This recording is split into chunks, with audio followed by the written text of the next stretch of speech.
Since day one of the pandemic, UTLA educators have prioritized health and safety, and we take pride in continuing to lead on issues of safety in our schools. That was United Teachers LA President Cecily Myart-Cruz delivering a message to union members, encouraging them to vote on a tentative agreement that they recently reached with the LA Unified School District.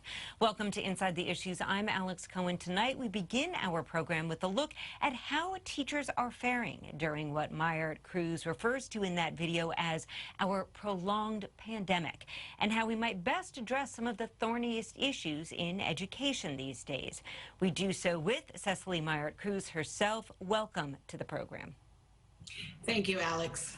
Great to be here. Voting on this agreement runs through October 2nd, and included in it is a 5% raise in salary for teachers, and another thing which I found really interesting, which is a bonus of sorts to kind of help teachers cover the cost of teaching in this pandemic. Can you tell us a little bit more about that? Because I think people might not recognize that this has been a lot of changes for teachers to take on. You know, it's just a little bit added.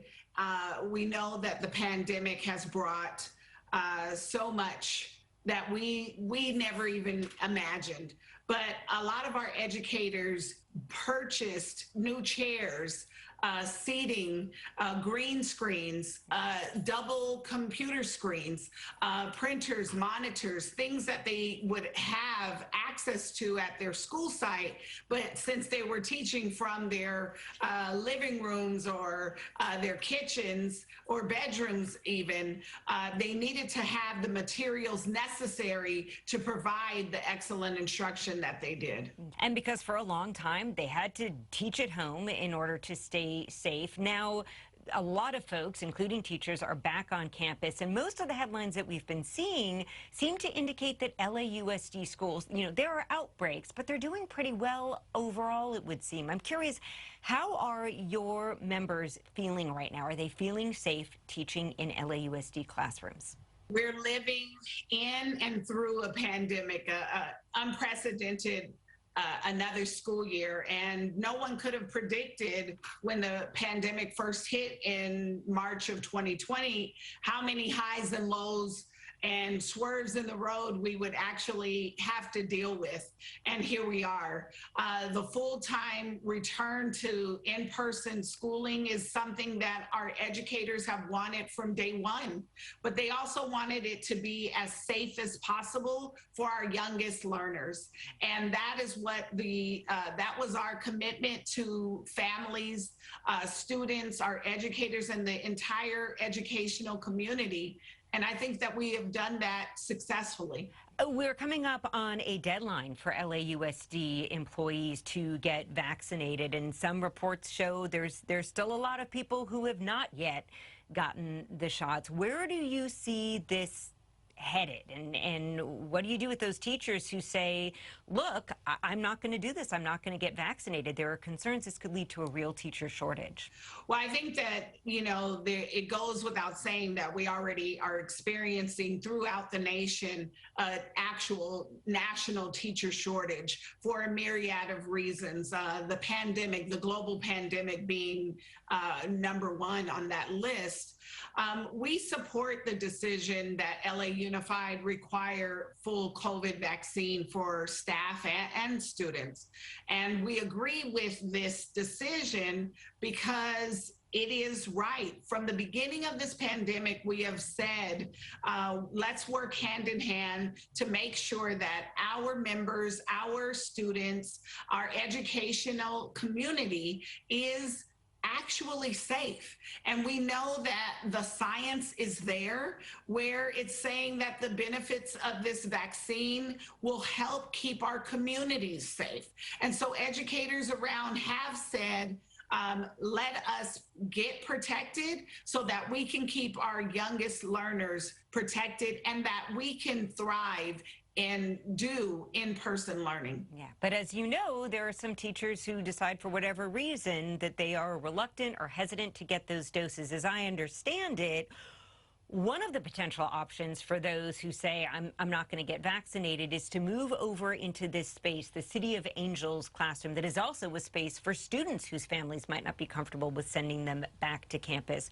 Can you talk a little bit about that? Because I know it seems like it's been a bit of a rough transition to kind of figure out what this world of City of Angels might look like. What is that all about from a teacher's perspective? Correct. The City of Angels is a fully online learning option. It's one that we press our district to actually have. Because we saw that parents in the educational community were having an outcry saying we needed to have an actual academy, an online portal for our students and our most fragile babies to be able to have access to quality teachers and such during this time of folks being very vulnerable. It's a lifeline for families who cannot attend physical school during this pandemic. And during the weeks that led up to the first day of school on August the 16th, there were about 2,000 families that had expressed interest in the City of Angels program. The district now has more than 20,000 students enrolled in the program. And so the district has built the single largest school in history in the span of a month.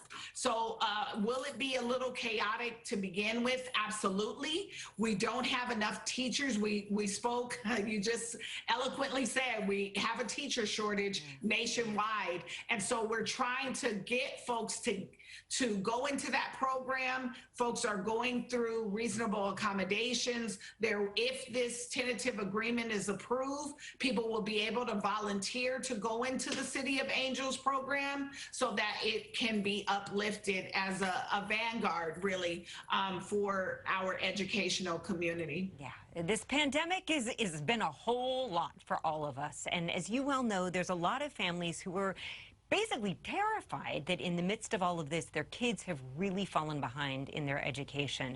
Cecily Myart-Cruz, you told a journalist with LA Magazine that there is no such thing as learning loss. And I'm really curious what you meant by that. Look, I'm an English teacher, and words matter. Loss assumes that our students have something in their possession that has been taken away. And that is simply not the case here. It's true that our students may not have learned everything slated in the LAUSD curriculum for their grade level, but despite that, our students are taught how they were taught how to survive a global pandemic, how to navigate learning on their own. And now it's on us, the educators, to take those lived experiences of our students and utilize them to improve their learning this year and in the years to come. What we can't do in this conversation is have learning loss become the new buzzword that just places standardized testing ahead of our students' mental health, social, and emotional needs. This conversation on learning loss has to include greater investments in our students and in their classrooms. We want our students to do the best they can with in-person learning. So this conversation must have broader implications. Investments mean smaller class sizes, more options for music, art, drama, dance, nurses, guidance counselors, and those necessary wraparound services to meet the social and emotional needs for our students. And it means using those American Rescue dollars, as well as the sacramental monies that are coming in from the state, wisely. Cecily Myart-Cruz is president of UTLA. Thank you very much. Thank you.